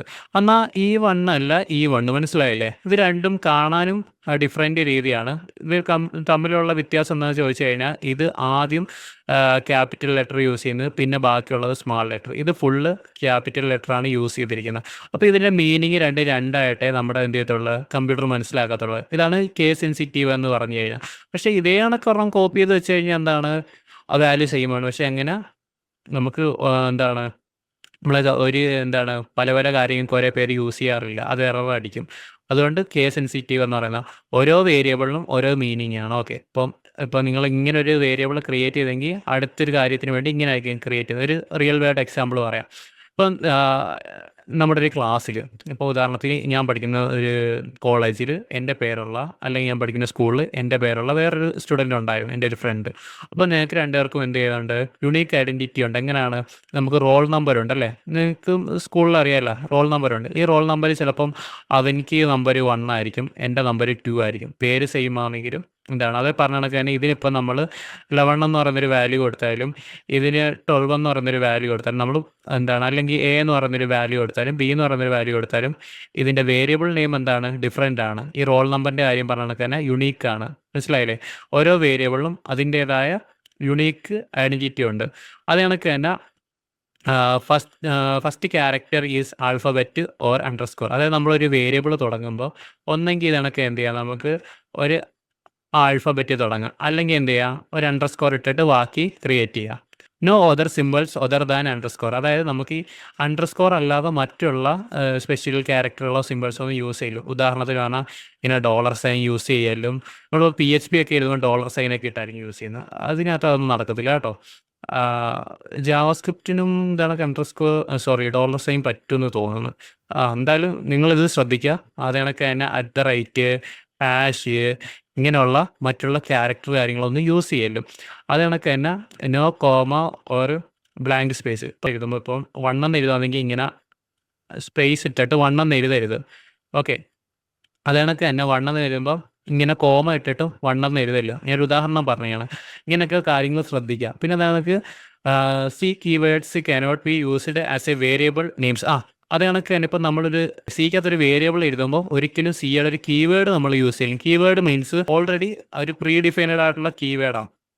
അവർ ഓൾറെഡി അതിന് വേണ്ടിയതായ ഒരു അർത്ഥം കൊടുത്തിട്ടുണ്ട്. റിട്ടേൺ എന്നുള്ളത് നമ്മളൊരു വേരിയബിളായിട്ട് എഴുതാൻ പാടില്ല. അപ്പം അങ്ങനെയുള്ള കാര്യങ്ങളൊന്നും നമ്മൾ യൂസ് ചെയ്യില്ല. Okay, every variable must have A data type. ഓരോ വേരിയബിൾ എഴുതുമ്പം അതിന് അതിൻ്റേതായ ഒരു ഡാറ്റ ടൈപ്പ് കാര്യങ്ങൾ കൊടുക്കുക. എന്നെ കുറിച്ച് ഇപ്പോൾ എഴുതുന്നത്, അപ്പോൾ ഞാൻ എന്ത് ചെയ്യും, എൻ്റെ പേരെഴുതും, ഏജ് എഴുതും, അതെനിക്ക് ഇങ്ങനെയൊക്കെയുള്ള കാര്യങ്ങളൊക്കെ എഴുതും. അപ്പോൾ നമ്മൾ പേര് കൊടുക്കുമ്പോൾ എന്ത് ചെയ്യണം, നമ്മൾ അവിടെ ലെറ്ററാണ് യൂസ് ചെയ്യുന്നത്. ഇപ്പോൾ ഏജ് കൊടുക്കുമ്പോൾ എന്താണ്, നമ്പറാണ് യൂസ് ചെയ്യുന്നത് അല്ലേ.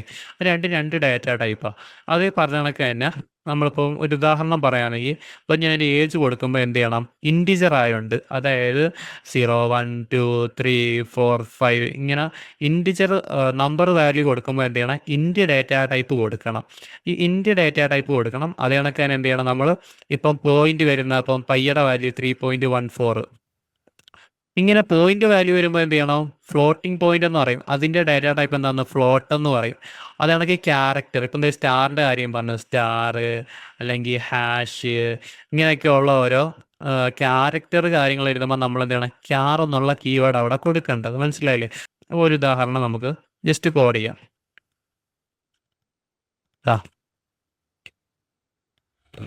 ഇൻറ്റ് ഏജ് അസൈൻ.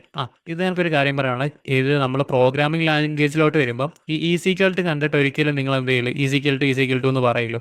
അവിടെ നമ്മൾ അതിനെ അസൈൻ എന്ന് പറയുന്നത് അസൈൻമെൻറ്റ് ഓപ്പറേറ്ററാണ്. നമുക്കിനി ഓപ്പറേറ്ററുകളെ കുറിച്ച് പഠിക്കുമ്പോൾ അത് പഠിക്കാം. ജസ്റ്റ് ഒന്ന് ചിന്തിക്കുക. ഇപ്പോൾ അതായത് ഈ ഒരു 25 എന്ന് പറയുന്നൊരു വാല്യൂ, അല്ലെങ്കിൽ 24 25 വാട്ടവർ എന്തെങ്കിലും. ഓക്കെ, ഇപ്പോൾ ഇതിനെ എടുത്തിട്ട് എനിക്ക് എന്താണ് ഏജിനകത്തോട്ട് വെക്കണം. അപ്പോൾ നമ്മൾ എന്ത് ചെയ്യണം, ഇത് അസൈൻമെൻറ്റ് ഓപ്പറേറ്റർ എന്ന് പറയുന്നത് ഈ വാല്യൂവിനെ എടുത്തിട്ട് ഏജിനകത്തോട്ട് വെക്കാൻ പറഞ്ഞു കൊടുക്കും. അപ്പോൾ നമ്മൾ എന്ത് ചെയ്യണം, ഡാറ്റ ടൈപ്പ് ഇൻ്റാണ്, നമ്പറായതുകൊണ്ട് ഏജ് എന്നാണ് വേരിയബിളിൻ്റെ പേര്, ഇതെന്താണ് വാല്യൂ. ഇതിനെ നമ്മൾ ഇങ്ങനെ ചെയ്യുന്ന കാര്യത്തിന് നമ്മളൊരു പേര് പറയും. ഒരു വേരിയബിൾ ഡിക്ലെയർ ചെയ്യുന്നതെന്ന് പറയും. അതായത് ഡാറ്റ ടൈപ്പ് കൊടുത്ത് വേരിയബിൾ നെയിം കൊടുത്ത് അത് ഡിക്ലെയർ ചെയ്ത് എന്നിട്ട് എന്ത് ചെയ്തു, വാല്യൂവിനെ അതിനകത്തോട് ഡിഫൈൻ ചെയ്ത് കൊടുക്കുന്നത്. ഇതൊന്ന് കാണാപ്പാടം പഠിക്കേണ്ട. നമ്മളിങ്ങനെ കുറേ പ്രോഗ്രാം കാര്യങ്ങൾ ഓരോ പ്രോജക്റ്റ് ചെയ്ത് വരുമ്പോൾ നമ്മൾ ഓട്ടോമാറ്റിക്കായിട്ട് അതൊക്കെ പഠിച്ചോളും. ഇനി നമുക്ക് എന്ത് ചെയ്യണം, ഇതിനെ ഒന്ന് ടെസ്റ്റ് ചെയ്ത് നോക്കണ്ടേ, ഇത് വർക്ക് ആവുന്നുണ്ടോ. നമ്മൾ എന്ത് ചെയ്യണം, ഇനി ഇതിനെ ഒന്ന് പ്രിന്റ് ചെയ്ത് നോക്കണം. ഏജ് ഈസ്, ഞാനിപ്പോൾ ഇവിടെ ഒരു % D കൊടുക്കുന്നുണ്ട്. അത് ഞാൻ പറഞ്ഞു തരാം കേട്ടോ. അപ്പോൾ നിങ്ങൾ അതിനെക്കുറിച്ച് ഓവർ തിങ്ക് ചെയ്യേണ്ട, ഞാൻ പറഞ്ഞുതരാം. Okay, age. അപ്പം ഞാൻ എന്ത് ചെയ്ത്, ഇവിടെ ആദ്യം ഒരു ഏജ് പറഞ്ഞു കൊടുത്ത്, അത് ഇൻറ്റിജർ ക്യാരക്ടറാണ്. ആ ഏജിനെ ഞാൻ പറഞ്ഞു കൊടുത്ത് എത്ര, 25 എന്നുള്ളത് പറഞ്ഞു കൊടുത്ത്. ഇനി അതൊന്ന് പ്രിൻ്റ് ചെയ്ത് നോക്കാമല്ലോ. അപ്പം നമ്മൾ പഠിച്ച എങ്ങനെയാണെന്ന്, ആദ്യം എപ്പം നമ്മൾ ഫയലിനകത്ത് എഡിറ്റ് ചെയ്താലും എന്ത് ചെയ്യണം, ആ ഫയലിൽ വന്ന് നമ്മൾ കമ്പൈൽ ചെയ്യണം. കമ്പൈൽ ചെയ്തിട്ട് എന്ത് ചെയ്യണം, എന്നിട്ട് ആ exe ഫയലിനെ എന്ത് ചെയ്യണം, റൺ ചെയ്യണം. നിങ്ങളത് ലിനക്സിനകത്തോ മാക്കിനകത്തോ ചെയ്യുന്നതെങ്കിൽ ഔട്ട് എന്ന് പറയുന്നൊരു ഫയലായിരിക്കും. a.exe ആണെങ്കിൽ a.out എന്നായിരിക്കും അവിടെ കാണിക്കുന്നത്. ഇത് വിൻഡോസ് ആയതുകൊണ്ടാണ് exe എന്ന് കാണിക്കുന്നത്. അതിന് എൻ്റർ ചെയ്തപ്പോൾ എന്ത് കിട്ടി, അസ്ലം ഷാ എന്താ ഈ ചേർന്ന് വരുന്നതെന്ന് അറിയാം. അപ്പം നമുക്ക് അത് മാറ്റി വേറൊരു ലൈനിലോട്ട് എഴുതണമെങ്കിൽ ഇതിനൊരു എസ്കേപ്പ് സീക്വൻസ് എന്ന് പറയുന്ന ഇതുണ്ട്. ഒരു ബാക്ക്വേഡ് സ്ലാഷ് ഇടുക, ഒരു n കൊടുക്കുക, ഇത്രയേ ഉള്ളൂ. കാര്യം എന്താ വെച്ചാൽ ഈ ഇങ്ങനെ കൊടുക്കുന്ന ക്യാരക്ടറുകളൊന്നും എസ്കേപ്പ് സീക്വൻസ് വെച്ച് കുറേ ക്യാരക്ടറുകളുണ്ട്. ഇങ്ങനെ ബാക്ക്വേഡ് /n ഉണ്ട്, T ഉണ്ട്, അങ്ങനെ കുറേ കാര്യങ്ങളുണ്ട്. ഇതൊന്നും എന്ത് ചെയ്യത്തില്ല, അത് കണക്ക് പ്രിൻ്റ് ചെയ്യത്തില്ല. പകരം അതിൻ്റെ വാല്യൂ, അതിൻ്റെ അർത്ഥം എന്താണ്, അതേ ഇവിടെ കാണിക്കത്തുള്ളൂ. കാര്യം ഈ ഇങ്ങനെ /n കൊടുക്കുന്നത് വെച്ച് കഴിഞ്ഞാൽ ന്യൂ ലൈൻ ക്രിയേറ്റ് ചെയ്യാൻ, അതായത് ഇതിന് ശേഷം വരുന്നതല്ല വേറൊരു ലൈനകത്താണ് വരുന്നത്. ഞാനൊരു ഉദാഹരണം കാണിച്ചു തരാം. നമുക്കൊന്നും കൂടെ കമ്പൈൽ ചെയ്ത് റൺ ചെയ്യാം. ഇതണ്ട മുഹമ്മദ് അസ്ലം ഷാ എന്നുള്ള എന്ത് ചെയ്ത് ഒരു ലൈന് വന്ന് അതിന് ശേഷം അടുത്ത ലൈന് വരുന്നതെല്ലാം എന്ത് ചെയ്ത് അതിൻ്റെ ആ പോട്ട് വന്ന് അപ്പോൾ ഏജ് അസൈൻ 25. അപ്പോൾ ഇവിടെ ഒരു കാര്യം പറയാനുള്ളത് എന്താണെന്ന് ചോദിച്ചു കഴിഞ്ഞാൽ ഈ പെർസെൻറ്റേജ് ഇടിയുണ്ട് ഇതിനെ ഫോർമാറ്റ് സ്പെസിഫയർ എന്ന് പറയും. അതൊന്നും കേട്ട് പേടിക്കണ്ട കേട്ടോ, ജസ്റ്റ് ഒന്ന് ചിന്തിക്കാം. അതായത് നമ്മൾ ഇൻറ്റിജർ വാല്യൂ കൊടുക്കുന്നെങ്കിൽ പെർസെൻറ്റേജ് ഡി കൊടുക്കും. അത് കണക്ക് നമ്മൾ എന്ത് ചെയ്യും ഫ്ലോട്ടിംഗ് പോയിൻ്റാണ് കൊടുക്കുന്നത്, ഫ്ലോട്ട് വാല്യൂ പോയിന്റ് വാല്യൂ ഒക്കെ കൊടുക്കുന്നെങ്കിൽ എന്ത് ചെയ്യും പെർസെൻറ്റേജ് എഫ് കൊടുക്കും. ക്യാരക്ടറാണ് പെർസെൻറ്റേജ് സി കൊടുക്കും. ഇതിൻ്റെ ആദ്യമുള്ള ലെറ്റർ മാത്രം നോക്കി വെച്ചാൽ മതി. കണ്ട ഇൻറ്റിജറിന് ഈ ഫ്ലോട്ടിംഗ് പോയിന്റിന് എഫ്, ക്യാരക്ടറിന് സി, അതിൻ്റെ കൂടെ ഒക്കെ ചേർത്ത് എന്ത് ചെയ്യണം പെർസെൻറ്റേജിൻ്റെ എന്ത് ചെയ്താൽ സിമ്പിൾസ് ഇട്ടാൽ മതി. ഇത്ര ഉള്ള കാര്യം. അപ്പോൾ നിങ്ങൾ ചോദിക്കും ഇൻറ്റിജറിനായിട്ട് നമ്മൾ ഡി അല്ലേ കൊടുക്കുന്നത്, ഐ അല്ലല്ലോ എന്ന്. പണ്ട് ശരിക്കും ഐ ആയിരുന്നു കൊടുത്തുകൊണ്ടിരുന്നത്. പണ്ടുള്ള ഡെവലപ്പേഴ്സ് അവിടെ ഐ യൂസ് ചെയ്യുന്നുണ്ട്, ഇപ്പോഴും യൂസ് ചെയ്യുന്നവരുണ്ട്. പക്ഷേ നിങ്ങളുടെ ഞാൻ പറയുന്നത് നിങ്ങൾ ഒരിക്കലും ഐ യൂസ് ചെയ്യില്ല, പെർസെൻറ്റേജ് ഡി തന്നെ ചൂസ് ചെയ്യുക. കാര്യം നമ്മുടെ പുതിയ വേർഷൻസിലൊക്കെ അങ്ങനെ യൂസ് ചെയ്യുന്നത്. ഇപ്പം പുതിയ ഡെവലപ്പർമാരൊക്കെ അതുകൊണ്ട് പെർസെൻറ്റേജ് ഡി ചൂസ് ചെയ്യുന്നത്. ഇപ്പോൾ നിങ്ങളൊരു കമ്പനി വർക്ക് ചെയ്യുകയാണെങ്കിൽ ചിലപ്പം നിങ്ങളവിടെ പെർസെൻറ്റേജ് ഐ യൂസ് ചെയ്ത് കഴിഞ്ഞാൽ പുതിയ ഡെവലപ്പർ ആണെങ്കിൽ അവർക്ക് ചിലർക്കൊന്നും കാര്യങ്ങൾ പെട്ടെന്ന് മനസ്സിലാവണമെന്നില്ല. ഓക്കെ, അതുകൊണ്ട് പെർസെൻറ്റേജ് ഡി ചൂസ് ചെയ്യുക. അതാണ് ഇപ്പോഴത്തെ ഒരു കോഡിങ് സ്റ്റാൻഡേർഡ് അനുസരിച്ചിട്ട്. ഇപ്പം നമ്മൾ എന്താണ് പറഞ്ഞു നിർത്തിയത്? അപ്പം നമ്മളിവിടെ പെർസെൻറ്റേജ് ഡി കൊടുക്കുക. എന്താണ് ഇത് ഏജ് എന്നുള്ളത് ഇൻറ്റിജർ ആണെന്ന് അതിന് മനസ്സിലാവാൻ വേണ്ടിയിട്ട് കേട്ടോ. എന്നിട്ട് നമുക്ക് എന്ത് ചെയ്യാം പ്രിൻറ്റ് ചെയ്യുമ്പോൾ ഇങ്ങനെ കിട്ടും. ഇനി നമുക്ക് അതാണ്ട് ബാക്കിയുള്ളതൊക്കെ ഒന്ന് പ്രിൻറ്റ് ചെയ്യണ്ടേ. അതായത് നമ്മൾ ഇനി അടുത്ത എന്തോ നമ്മൾ പറഞ്ഞത് ഫ്ലോട്ട് പ്രിൻറ്റ് ചെയ്യണം, ക്യാർ പ്രിൻറ്റ് ചെയ്യണം. ഫ്ലോട്ട് കൊടുത്ത് നമുക്ക് പയ്യന് കൊടുക്കണമെന്നില്ല, ഹൈറ്റ് കൊടുക്കാം. ഇപ്പം 5.9 അതായത് 5 അടി 9 ഇഞ്ച് വരെ നീളമെന്ന് വിചാരിക്കുക. ഹൈറ്റ് എന്ത് ചെയ്ത് 5.9 കൊടുത്ത് അത് കണക്ക് എന്ത് ചെയ്യാം നമുക്കൊരു ക്യാരക്ടർ പ്രിൻറ്റ് ചെയ്യണ്ടേ. ക്യാർ ഗ്രേഡ് എന്ന് കൊടുത്തിട്ട് പ്രിൻറ്റ് ചെയ്യുക, അല്ലെങ്കിൽ ഇങ്ങനെ സ്റ്റാർന്ന് കൊടുക്കാം. സ്റ്റാർന്ന് കൊടുത്തിട്ട് നമുക്കൊരു സ്റ്റാർ തന്നെ പ്രിൻറ്റ് ചെയ്യാം. ഇനി നമുക്ക് എന്ത് ചെയ്യാം ഓരോന്നിനെ ഒന്നിച്ച് പ്രിൻറ്റ് ചെയ്ത് നോക്കാം. നമുക്ക് ഈ എസ്കേപ്പ് സീക്വൻസ് ആയുള്ള സ്ലാഷ് തന്നെ നമുക്ക് പ്രോഗ്രാമിംഗ് ലൈൻ്റെ അറ്റത്ത് തന്നെ റൈറ്റ് സൈഡിൽ ഇടണമെന്നില്ല, ലെഫ്റ്റ് സൈഡിൽ ഇട്ടാലും ഇവിടെ നിന്നുള്ളത് അടുത്ത ലൈനിലോട്ട് കാണിക്കും. ഓക്കെ, ഏജ് ഇൻറ്റിജർ ആയതുകൊണ്ട് പെർസെൻറ്റേജ് ഡി കൊടുത്ത് ഹൈറ്റിന് എന്ത് ചെയ്ത് നമ്മൾ അത് ഫ്ലോട്ടിംഗ് പോയിന്റ്, അതായത് പോയിന്റ് വാല്യൂ ആയതുകൊണ്ട് പെർസെൻറ്റേജ് എഫ് എന്ന് നമ്മൾ കൊടുത്ത് ഇങ്ങനൊന്നും വേണ്ട കേട്ടോ, എഫ് എന്ന് പറയും. പിന്നെ സ്റ്റാർ ഒരു ക്യാരക്ടർ ആയതുകൊണ്ട് എന്ത് ചെയ്ത് നമ്മൾ പെർസെൻറ്റേജ് സി കൊടുത്ത്. ഇനി നമുക്ക് എന്ത് ചെയ്യണം, അത് ആ ഫയൽ അപ്ഡേറ്റ് ചെയ്തുകൊണ്ട് നമുക്ക് എന്ത് ചെയ്യണം ഒന്ന് കമ്പൈൽ ചെയ്തിട്ട് എന്ത് ചെയ്യുക റൺ ചെയ്യുക. ഇപ്പം കണ്ട അതെല്ലാം നമുക്ക് പ്രിൻറ്റ് ചെയ്ത് നിങ്ങൾ ഇതാണെങ്കിൽ അന്ന് എല്ലാ കാര്യങ്ങളും ഒന്ന് എഴുതി നോക്കുക, കുറച്ച് കാര്യങ്ങൾ ചെയ്യുക. അപ്പം നിങ്ങൾക്ക് എന്തെങ്കിലും എറവ് കാര്യങ്ങൾ വരും, അന്നേരം നിങ്ങൾ എന്ത് ചെയ്യുക എല്ലാം കാണാപ്പാടം പഠിക്കാൻ നിൽക്കരുത്. അത് കണക്ക് എല്ലാത്തിനും നിങ്ങൾ മറ്റുള്ള സൊല്യൂഷനായിട്ടുള്ള എന്ത് ചെയ്യും എ വെച്ചിട്ട് അത് ക്ലിയർ ചെയ്യാൻ നിൽക്കില്ല. അങ്ങനെ ചെയ്ത് കഴിഞ്ഞാൽ നിങ്ങൾക്ക് ഒരിക്കലും ഇതിനെക്കുറിച്ച് തിങ്ക് ചെയ്യാൻ പറ്റാതാവും. നിങ്ങൾ മാക്സിമം ട്രൈ ചെയ്തിട്ട് കിട്ടിയില്ല എന്ത് ചെയ്യുക നമ്മുടെ ഗ്രൂപ്പിൽ ചോദിക്കുക. നിങ്ങൾ അങ്ങനെ മാനുവലായിട്ട് തിങ്ക് ചെയ്യുക കേട്ടോ. അങ്ങനെ കുറച്ച് കാര്യങ്ങൾ നിങ്ങൾ ചെയ്തു തരുമ്പോൾ നിങ്ങൾക്ക് എങ്ങനെ ഒരു പ്രോബ്ലം വന്നാലും സോൾവ് ചെയ്യാനുള്ള ഒരു ഐഡിയ കിട്ടും. അപ്പം നിങ്ങൾ കാര്യങ്ങൾ ചെയ്യുക, ഓരോന്ന് ചെയ്തിട്ട് അതിൻ്റെ ഫോട്ടോ എടുത്ത് നമ്മുടെ ഗ്രൂപ്പിൽ ഇടുക. ഞാൻ ഇന്ന ദിവസം ഇത് ചെയ്ത് ഒരു ചലഞ്ചാണ് ഏറ്റെടുക്കുക. ഞാൻ ഇന്ന ദിവസം ഇത് ചെയ്ത് കറക്റ്റായിട്ട് കാര്യങ്ങൾ ഫോളോ അപ്പ് ചെയ്യുക, ഒരു ഡിസിപ്ലിൻ കീപ്പ് ചെയ്യുക. ഇപ്പം നമ്മൾ ഇന്ന് എന്തൊക്കെ പഠിച്ച് കമ്പ്യൂട്ടറിനകത്ത് എങ്ങനെയാണ്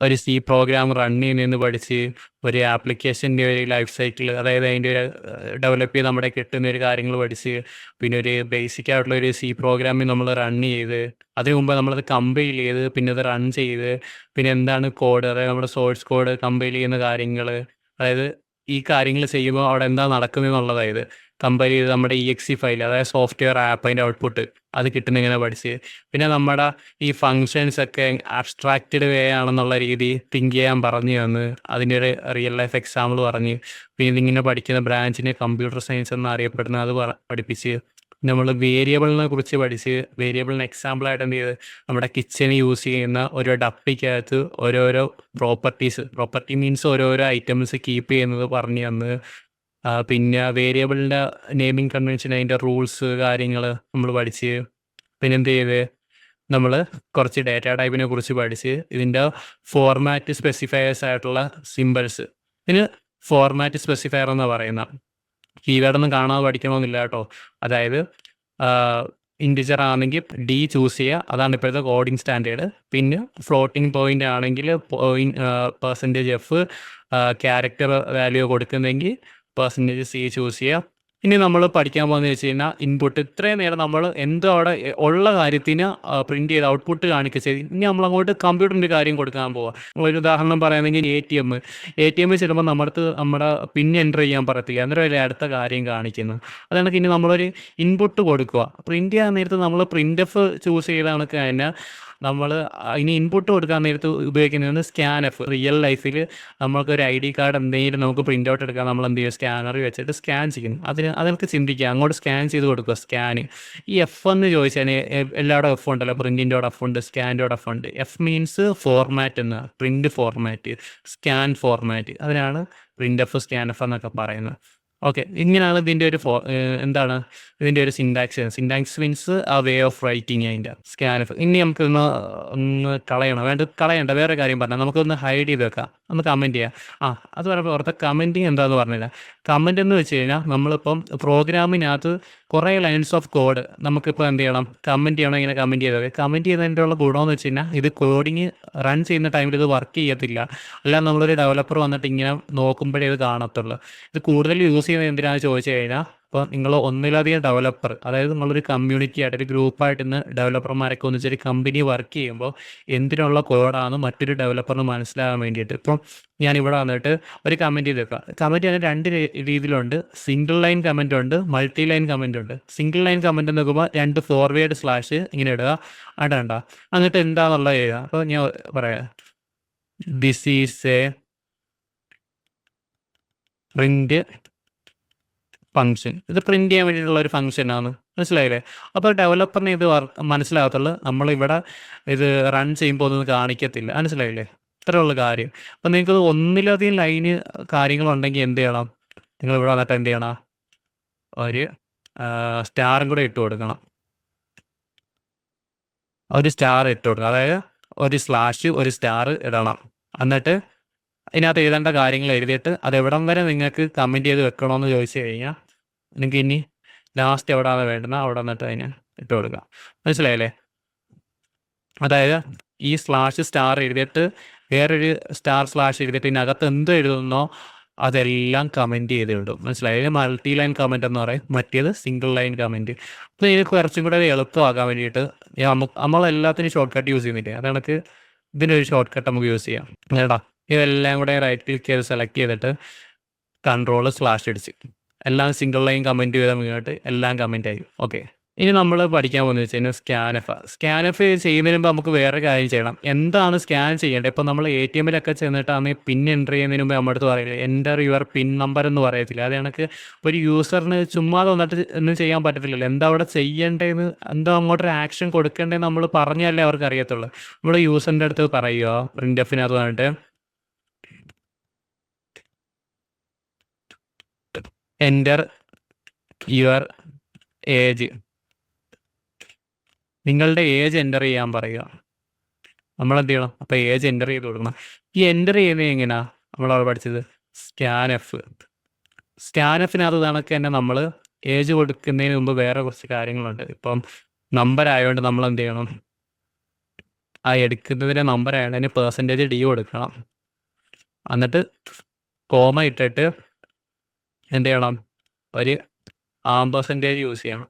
എന്നിട്ട് ആ വേരിയബിൾ നെയിം കൊടുക്കണം. ഈ വേരിയബിൾ അതിന് മുമ്പേ നമ്മൾ എന്ത് ചെയ്യണം, ഇവിടെ എഴുതി വെക്കണം, ഇൻഡ് ഏജ്. ഇപ്പം നമ്മൾ ഇതിനാണ് വേരിയബിൾ പറയുന്നത്. നമ്മൾ കണക്ക് ഞാൻ പറയില്ല, ഒരു കാര്യം നമുക്ക് എന്തെങ്കിലും സ്റ്റോർ ചെയ്യാനുണ്ടെങ്കിൽ അതിനൊരു വേരിയബിൾ എന്ന് പറയും. ആ വേരിയബിൾ നമുക്ക് റീയൂസ് ചെയ്യാൻ പറ്റും. ഇപ്പോൾ ഇതിനകത്ത് ഈ വേരിയബിളിനകത്ത് ഒരു വാല്യൂ കൊടുത്ത് നിങ്ങൾക്ക് എവിടെ വേണമെങ്കിലും ആ വേരിയബിളിനെ വിളിച്ച ആ വാല്യൂ അവിടെ കാണിക്കും. ഇപ്പോൾ ഇൻറ്റിജർ ആയതുകൊണ്ട് ഇൻറ്റു കൊടുത്ത് ഇങ്ങനെയാണ് ഒരു വേരിയബിൾ ഡിക്ലെയർ ചെയ്യുന്നത്. ഡിക്ലെയർ മീൻസ് ആ വേരിയബിളിനെ ക്രിയേറ്റ് ചെയ്യുന്ന അവിടെ അതിൻ്റെ ഡേറ്റ ടൈപ്പ് ആദ്യം കൊടുത്തിട്ട് നമ്പർ ആയതുകൊണ്ട് ഇൻറ്റിജർ ആണത്, അതായത് ഇൻറ്റ് ഏജ്. എന്നിട്ട് നമ്മൾ അവിടെ തന്നെ അതിൻ്റെ വാല്യൂ കൊടുക്കുന്നില്ല, കാര്യം യൂസറിൻ്റെ നിന്ന് വാങ്ങുകയോ ചെയ്യേണ്ടത്. അതുകൊണ്ട് ഇപ്പം ഇൻറ്റ് ഏജ് കൊടുത്തിട്ട് എന്ത് ചെയ്യുന്നത്, സ്കാൻഎഫിനകത്ത് വന്നിട്ട് പറയുന്നത് യൂസർ എൻ്റർ ചെയ്യുന്ന ആ വേരിയബിളിനെ എടുത്ത് ഏജിലാണ് വെക്കേണ്ടായിരുന്നു, മനസ്സിലായില്ലേ? ഈ %, എന്തിനാണ് യൂസ് ചെയ്യുന്നത് വെച്ച് കഴിഞ്ഞാൽ അഡ്രസ്സായിട്ടാണ്, മനസ്സിലായില്ലേ? അഡ്രസ്സിനെ ഫൈൻഡ് ചെയ്യാൻ വേണ്ടിയിട്ട് %, യൂസ് ചെയ്യുന്നത്. അതായത് നമ്മുടെ ഈ കൊടുക്കുന്ന വാല്യൂവിനെ കൊണ്ടുപോയി ഇതേ സെയിം അഡ്രസ്സിൽ വെക്കാൻ വേണ്ടിയിട്ടാണ്. ഡീപ്പായിട്ട് ചിന്തിക്കേണ്ട, കോമൺ ആയിട്ട് ഇങ്ങനെ ജസ്റ്റ് ഒന്ന് മനസ്സിലാക്കിയാൽ മതി. ഇങ്ങനെ എഴുതണം, ഇത്രയും മനസ്സിലാക്കിയാൽ മതി. എന്നിട്ട് ഇനി എന്ത് ചെയ്യണം, ഇനി നമുക്കത് വാങ്ങിച്ചാൽ മാത്രം മതിയാ? ആ വാങ്ങിക്കുന്ന കാര്യത്തിന് എന്ത് ചെയ്യണം? നമുക്ക് തിരിച്ച് പ്രിന്റ് ചെയ്ത് കാണിച്ചു കൊടുക്കണ്ടേ? യുവർ ഏജ് ഈസ്, എന്നിട്ട് അവിടെ എന്ത് ചെയ്യണം? ആ ഡേറ്റ ടൈപ്പ് കൊടുക്കണം. എന്നിട്ട് എന്ത് ചെയ്യണം? വേരിയബിളിന് കാണിച്ചു കൊടുക്കണം. നമുക്ക് ക്ലിയർ എന്ന് അടിച്ച് ക്ലിയർ ചെയ്യാം, അല്ലെങ്കിൽ CLS അടിച്ചാലും ക്ലിയർ ആവും. എന്നിട്ട് എന്ത് ചെയ്യണം? കമ്പൈൽ ചെയ്യണം, റൺ ചെയ്യണം. അപ്പം നമ്മളിത് ചോദിക്കുന്നുണ്ട് എൻ്റർ യുവർ ഏജ്. അപ്പം ഞാൻ 24 കൊടുത്തു, എൻ്റർ ചെയ്തു. അപ്പം എന്ത് യുവർ ഏജ് ഈസ് 24. അപ്പം നമ്മൾ ഇന്നത്തൊക്കെ പഠിച്ചത്, ഇന്ന് നമ്മൾ പഠിച്ച കാര്യം എന്ന് വെച്ച് കഴിഞ്ഞാൽ, നമ്മൾ എന്താണ് C പ്രോഗ്രാം എന്ന് പഠിച്ച്, ഒരു C പ്രോഗ്രാം ഒരു ഫയലിനകത്ത് എങ്ങനെ റൈറ്റ് ചെയ്യണമെന്ന് പഠിച്ച്, അതിനെ എങ്ങനെ ഒരു ബേസിക് ഒരു പ്രോഗ്രാമിനെ എടുത്ത് കമ്പൈൽ ചെയ്തിട്ട് അതിൻ്റെ ഒരു ഔട്ട്പുട്ട് എടുക്കണം, അതായത് EXE ഫയൽ എടുക്കാൻ പഠിച്ച്, EXE ഫയലിനെ റൺ ചെയ്ത് അത് വെച്ച് ഓരോ കാര്യങ്ങൾ നമ്മൾ പ്രിൻ്റ് ചെയ്യാൻ പഠിച്ച്, അങ്ങോട്ടൊരു ഇൻപുട്ട് കൊടുത്ത് അതിനെ പ്രിൻ്റ് ചെയ്യാനും പഠിച്ച്. അപ്പോൾ ഈ ബേസിക് കാര്യങ്ങൾ നമ്മൾ ഇതിനകത്തൊന്ന് പഠിച്ചിരിക്കണം. ഇനി നമുക്ക് അങ്ങോട്ട് അഡ്വാൻസ് ലെവലിൽ കുറേ കാര്യങ്ങൾ പഠിക്കാനും, ഇത് വെച്ചിട്ട് ഒത്തിരി പ്രോജക്റ്റ് കാര്യങ്ങൾ, കാൽക്കുലേറ്റർ കണക്കുള്ള പ്രോജക്റ്റ്, അങ്ങനെ തന്നെ വേറെ പ്രോജക്റ്റുകൾ, പിന്നെ നമ്മുടെ ഒരു ആപ്ലിക്കേഷൻ എങ്ങനെ ഓപ്പൺ ചെയ്യണം, അതെങ്ങനെ ക്ലോസ് ചെയ്യണം, ഇങ്ങനെയൊക്കെയുള്ള കുറേ കാര്യങ്ങൾക്ക് നമുക്ക് പ്രോജക്റ്റ് ചെയ്യാനുണ്ട്. അപ്പോൾ നിങ്ങൾ എന്താ ചെയ്യേണ്ടതെന്ന് വെച്ച് കഴിഞ്ഞാൽ, ഇന്ന് പഠിച്ച് ഇത്രയും കാര്യങ്ങൾ ചെയ്യുക. ചെയ്തിട്ട് നിങ്ങൾ ചെയ്ത കാര്യങ്ങൾ സ്ക്രീൻഷോട്ട് എടുത്തിട്ട് എന്ത് ചെയ്യണം? നമ്മുടെ ടെലിഗ്രാം ഗ്രൂപ്പിൽ ഇടുക. ഇത്രയും കാര്യങ്ങൾ നിങ്ങളൊന്ന് ചെയ്യുക. എന്നിട്ട് വേറെ കുറച്ച് കാര്യങ്ങൾ കൂടെ നിങ്ങൾ ട്രൈ ഔട്ട് ചെയ്യുക. അപ്പോൾ എന്തായാലും നിങ്ങൾക്ക് മിസ്റ്റേക്ക് വരട്ടെ, എറർ വരട്ടെ, അങ്ങനെ വരുമ്പോൾ നമുക്കത് സോൾവ് ചെയ്യാം കേട്ടോ. ഇങ്ങനെ തെറ്റും എറർ വരുമെന്ന് പറഞ്ഞ് നിങ്ങൾ പേടിച്ച് ചെയ്യാതിരിക്കരുത്. നിങ്ങൾ ഇത്രയും കാര്യങ്ങൾ ചെയ്യുക.